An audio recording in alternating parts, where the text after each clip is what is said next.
Well, just going into our last regular season game here at home, we all know what's on the line this weekend, and I just want to give a shout out to our fans to make it an amazing day. From the Walk of Champions all the way to the warm-ups to the first third down of the game. They can really have a great impact, and expect them to be at their best, like I expect our team to be at our best as well. So it's been a really good, strong home field advantage for us, and can make things really difficult, for them offensively in particular. So I got a very talented of a roster as we have faced this season in LSU, from the lines of scrimmage to the skill players, both sides of the ball. Their defense has been exceptional all year long. One of the best in college football, and incredibly talented, all three levels. You can go on and on about bragging about the different players that they have, and then offensively, their skill players, their tight end, Trez Green. We haven't seen a guy like him, and the things that the problems that he can pose for you. We got really fast receivers. We experienced what those guys can do and how they can get behind you, create explosive plays. When we played them last year, the return game in both a kickoff return and punt return, the most explosive that we have faced this year. They've got an excellent field goal kicker as well, and really good backs. And so the quarterback, Mike Van Buren, he's a guy that, again, we worked really hard, tried to get here to Oklahoma, signed with Oregon, and then transferred after his first year. Had an opportunity to go with Coach Levy there at Mississippi State. Played well for him, and decided to go to LSU to be the heir apparent there. And has gotten in the game, very mature, got tremendous arm talent, can really hurt you with his legs as well. I think Coach Wilson has done an admirable job, rallying the football team, and had a couple of really good wins. Again, all under the circumstance, not an easy thing to navigate, and they've done it in a great way.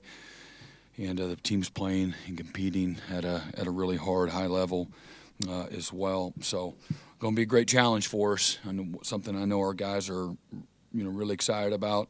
This is a team in our locker room that loves a challenge. That's kind of who we have become on the season, a team that really relishes the bigger the challenge, the more they respond. So they also have a great respect for how you beat a team. The only chance you got is you got to beat them all week, and the things that it requires to play at a detailed, precise level, and taking care of their bodies and things of that nature too, so you can play physically. So looking forward to the challenge of having LSU coming in here for the first time in the history.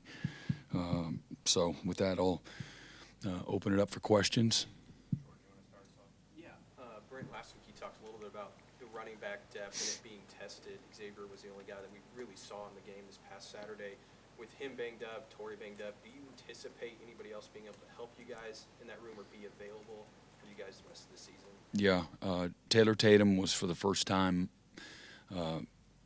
healthy and available, so he'll be somebody that will be available, along with obviously Jade Knott. Mm-hmm. How difficult, I guess, has that been, having only a couple guys really? Well, again, I just would say this: we've been fortunate enough to win despite that. So the guys that have been available have done a nice job for us. Mm-hmm.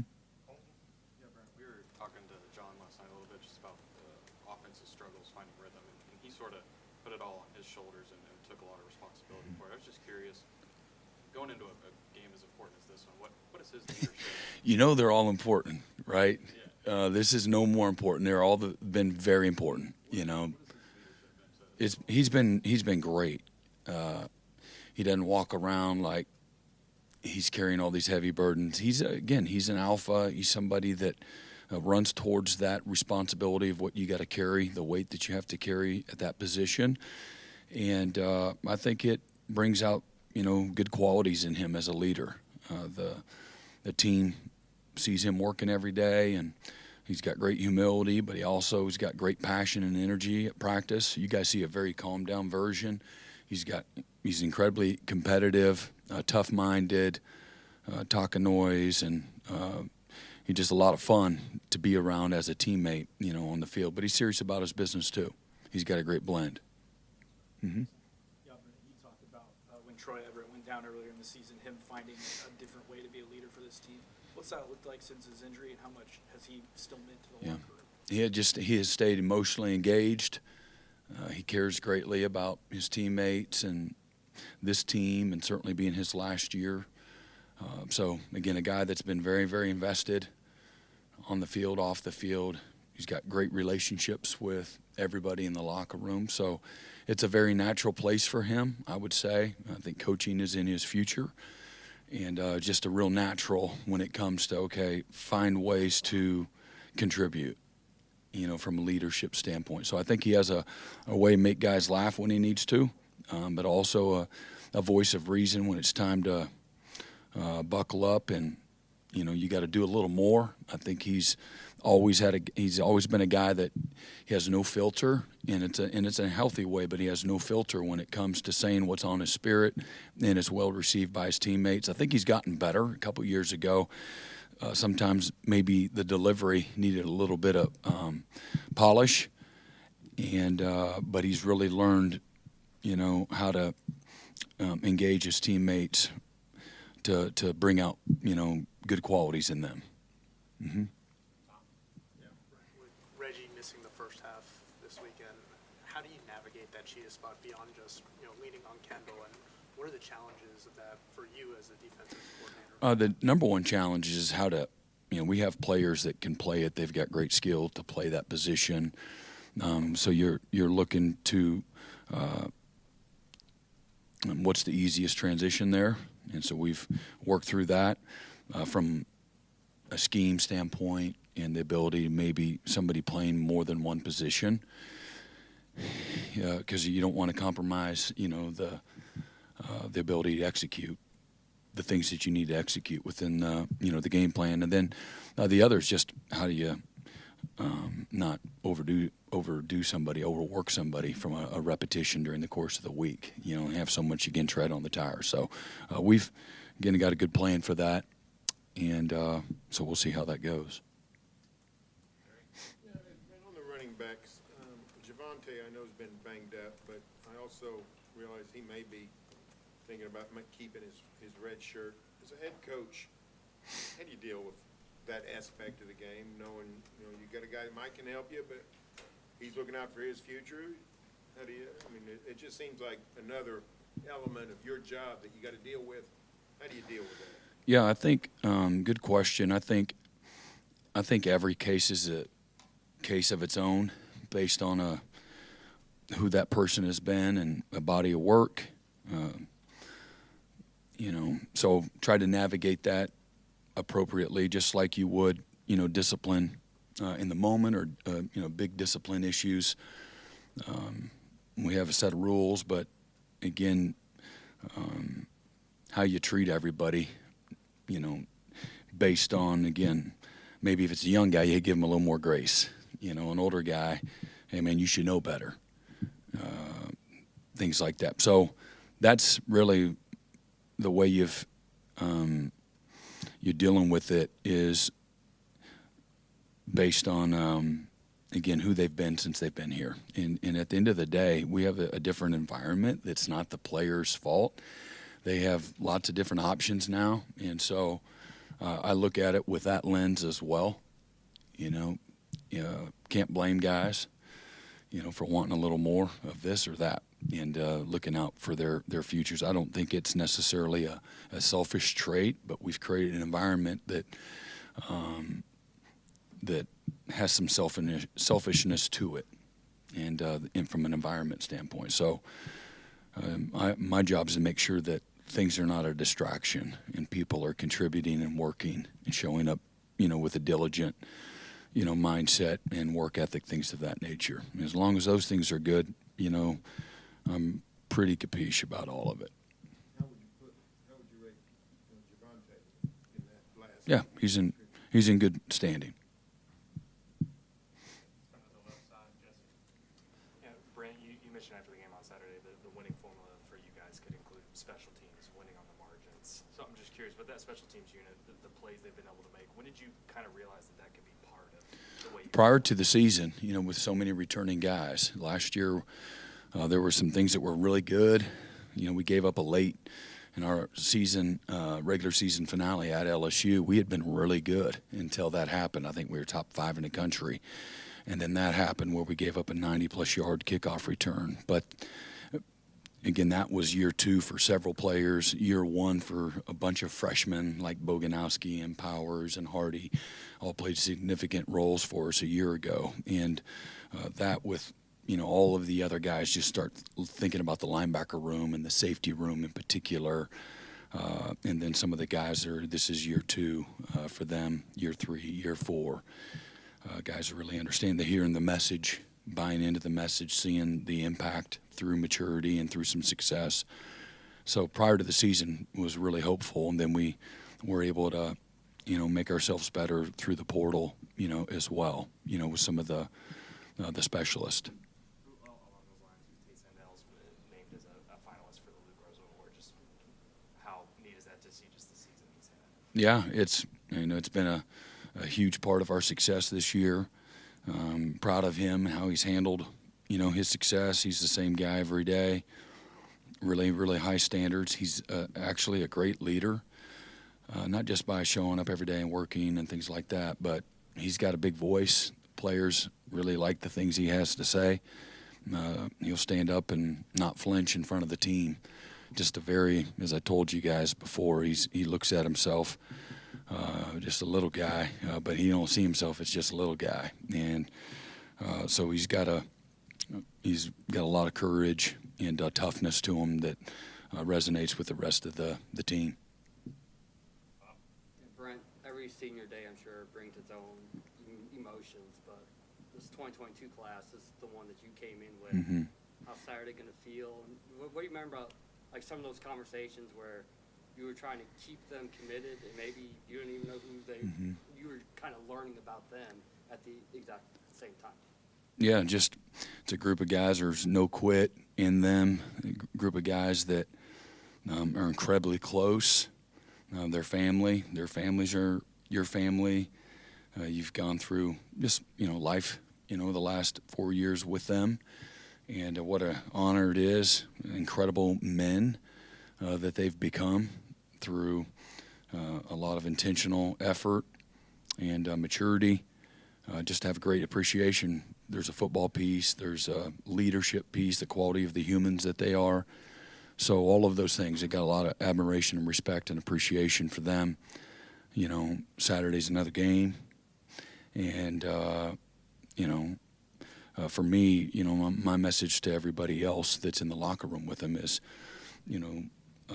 doing their part to help these guys have an amazing, last regular season, finale game, experience.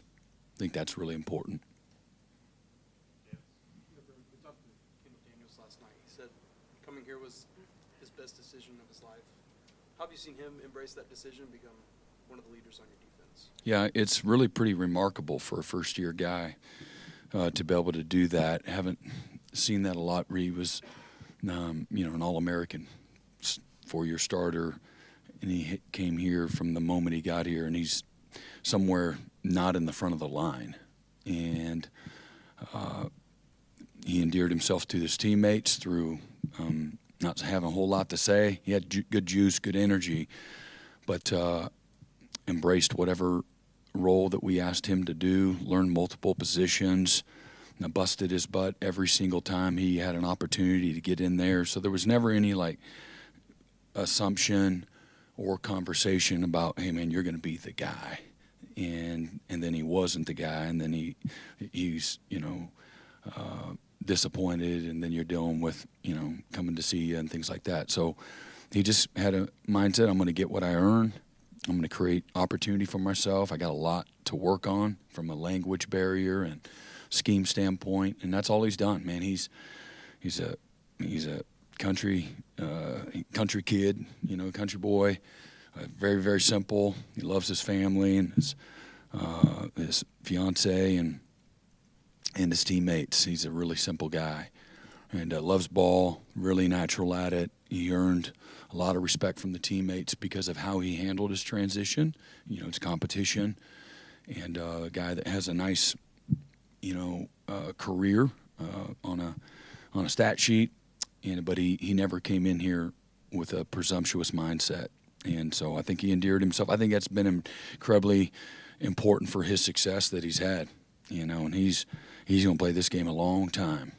And he's had an outstanding year, but his emotion, his energy, his enthusiasm, his friendships that he's worked really hard to create, that's how he's impacted this team. He's a huge part of the synergy because he's got a lot of life to him. That he shows up with. He cheers on his teammates for their success, celebrates their success. It's not all about him.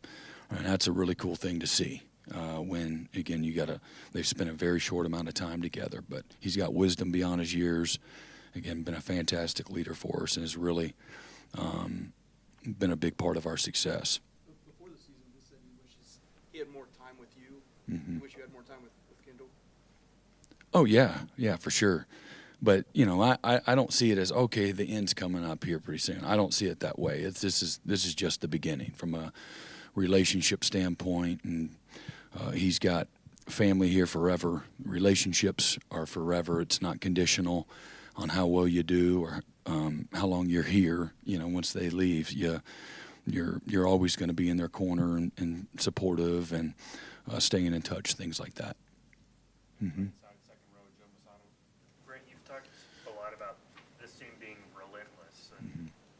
What does that mean to you as a coach to have a relentless team, and when, maybe this season, before the season, did you see that sort of click? It started seeing the signs of it last year through all the dysfunction, of and what that football team faced. There's a nucleus of young guys that are in our locker room that did not flinch. And I know I said that several times, and it doesn't resonate with people when you're not having success, and I get that.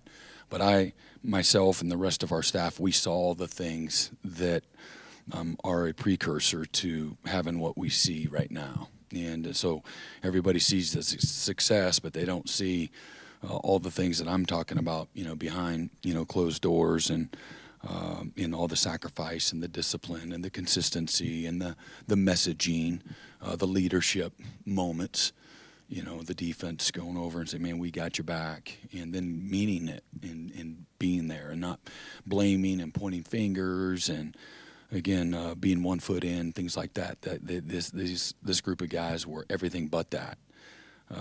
And now the fruit is the last thing that you see on the tree. And but the root system has been growing, for the last few years. And we got great people in the locker room. So I'm not surprised.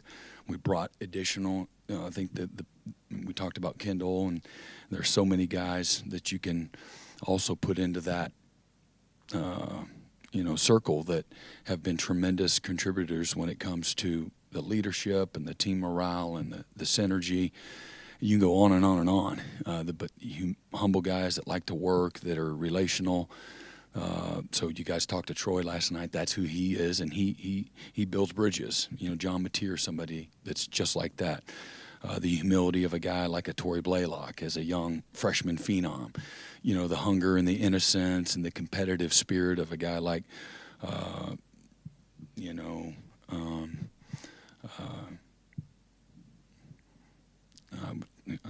Mike Fasusi, I apologize, and or Eddie Pierre-Louis. The same thing. Ryan Fogier don't say a whole lot, but man, he's willing to be led, and he shows up and competes. And Cortland Guillory, he's the exact same, and he's got this huge personality, but man, an ultimate team guy, humble and tough, and then we talked about Tate Sandell, another guy that's a team guy, man, hadn't flinched. He's been Boomer Sooner since the moment he signed his contract, and then he's been just a stud when it comes to leading and just being a really good teammate. So, again, foundationally it was here. We brought in, more guys that were like that. Our receivers as a group, led by just shy of 1,000 yards, Isaiah Sategna, low maintenance, high delivery guy, great teammate, and loves to compete. And it's just, you see him out there and the way he competes and fights for those extra yards and things like that, and shows up every day. So all of those things combined, together, and then our staff has done a really nice job of nurturing that. Mm-hmm. Touched on the prior relationship you guys have with Van Buren a little bit, but since he's gotten more opportunity with LSU, have you seen him kind of grow this year and grow into his role within LSU? It's hard for me to know all of those things. I just watch things that I've seen on video. You don't have a ton of tape, but he's a guy that throws with great anticipation. Before the receiver's open, he throws them open. He's got great talent as far as his arm talent, and plays with a lot of confidence. And then again, can get out of trouble with his legs. And then so I just watch when he gets in there how guys play hard and things of that nature. So those are the things I see. All of it's just kind of from afar and evaluating it on tape, alone. Mm-hmm. Brent, it was fascinating, the chess match you and the Missouri coach had on the timeouts with the second field goal and things like that. And it's always fun to talk football with you. And I'm just curious, and when you go into games, do you have a pretty good idea what their fourth down plays are, and what you're going to do, or is it a guess match once they get into the game, or how? Can you really come up with what they're doing on fourth down pretty much going into the game? I mean, there's still again, we got the tape, we got all of the analytics, all of the tendency reports, like everybody has that. So, where they're at on the field is a big part of it. So nobody has this long Rolodex. So I don't know about chess match. I don't really look at it that way because the coaches aren't making any plays. The players make the calls, good calls, by being physical and great fundamentals and timeliness and communication. That one happened to work out, in our favor. We had timeouts in the pocket, and they're where they were on the field, and you knew the magnitude of, the moment.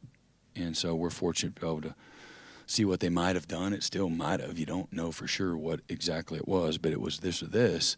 And so that helps our guys and for us, to get into a call, and they chose to kick a field goal. So it just happened to work out, really well for us. But, everybody knows what you've kind of hung your hat on. Some people will be a little more multiple than others, I think they do about your defense as well. Yeah, we are too. We're pretty multiple. Mm-hmm.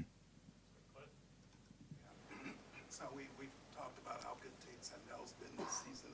I wonder if he's affecting more than just actually making field goals. What I mean is, are you seeing teams maybe go against their tendencies? There's a couple of times that Missouri, I thought, would go for it on fourth down, maybe around midfield, and they didn't. They punted.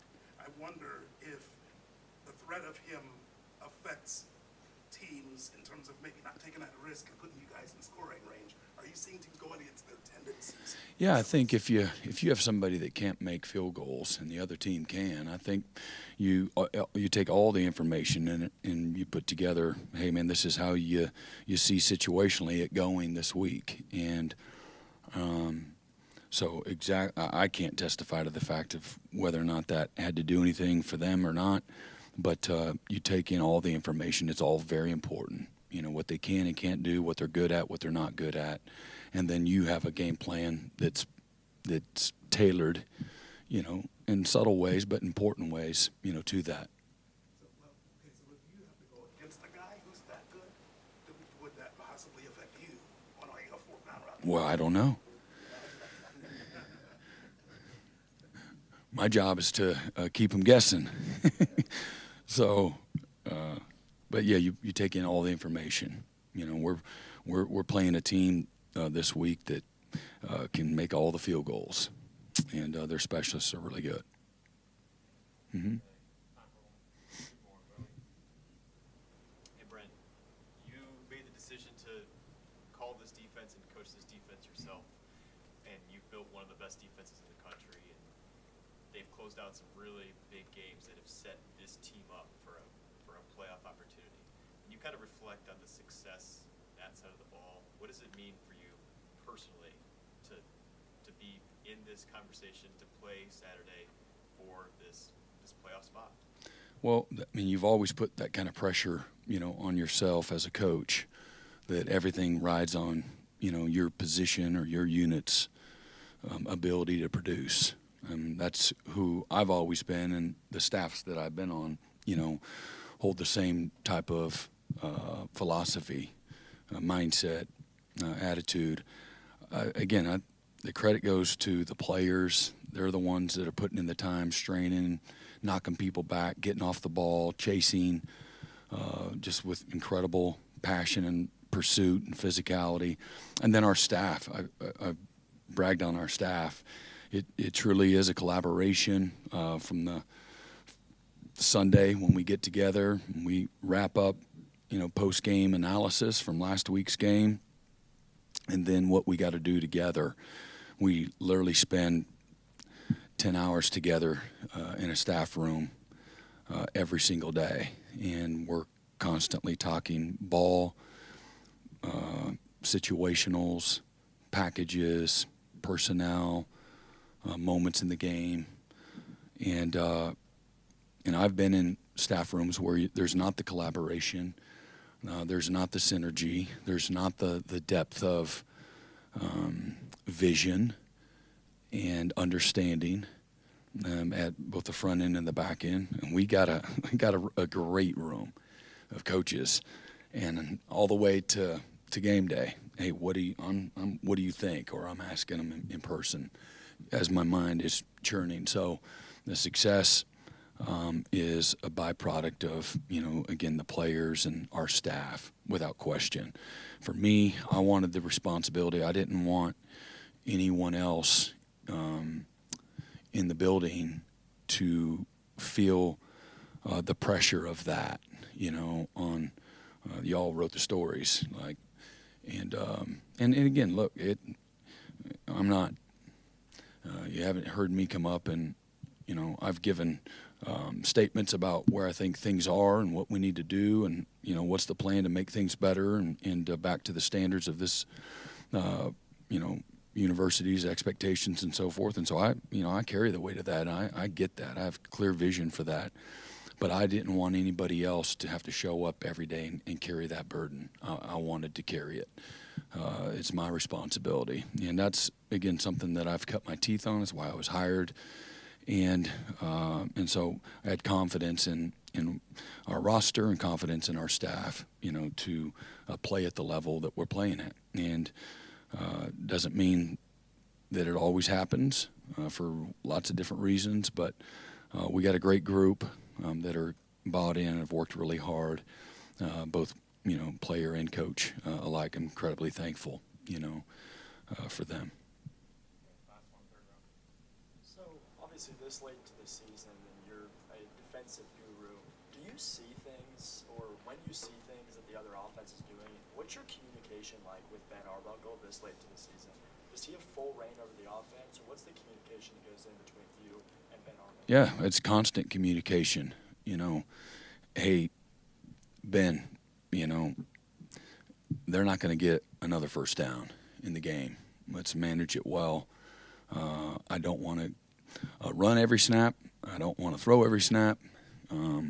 Let's convert. Let's stay on the field, And, a lot of times it's literally, hey, the other side of the ball, I put pressure on those coaches, nonstop, and put the same kind of pressure on the offensive coaches.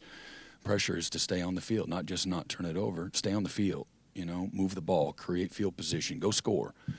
And just like I do on defense, man, this is the drive. I probably say that 8 drives a game. This is the most important drive of the game. And I really feel that, like in the moment. All right, that one's done. All right, the next drive. And or maybe it's, hey, offensive guys, man, that was a hell of a drive right there. They're doing what we asked them to do. Watch them push the pile. Watch them play physical. Let's make sure we're telling these guys that's a hell of a job. That's what it looks like, and we need more of that. And of course, I'll do it, but I want them. I want the position coaches and the coordinators. I want them to create that attitude, that confidence, the nurture the momentum. Don't be a bunch of stiffs. This is a passionate, intense, enthusiastic type of game that is very real. And not being rah-rah, not making stuff up. Celebrate, the things that we asked them to do that we said were critical in winning. And you make it a big deal, Go over there and double punch somebody right in the freaking chest because they did what you've been talking about. This is what winning looks like. And so I don't want it always to be me, the lunatic head coach. I want it to be everybody is sharing that passion and the energy. And sometimes it's there, sometimes it's not what you want it to be. And I've just got to, always be mindful of that. And the kids like it when, the coach is having fun too, put their guard down some. But that's what it is. Hey, we're nonstop talking analytics. Hey, you got to go at 1, on 1st and 10 in the drive. And oh man, they're just, they're sitting on it, man. You can get by that guy, or man, they're going to make it hard on you. They're going to run the guy up the field. They're not going to let you get outside on you. It's more inside. So those are all the things without, I know whether there's if I had somebody coming over and telling me constantly what I should or shouldn't do or being Captain Obvious, I'm not going to like it very much. I'm trying to be in a rhythm. I'm in a mindset. You need to tell me that, hey, man, we are going to go for 2, great, or they're going to go for 2, great. I get that.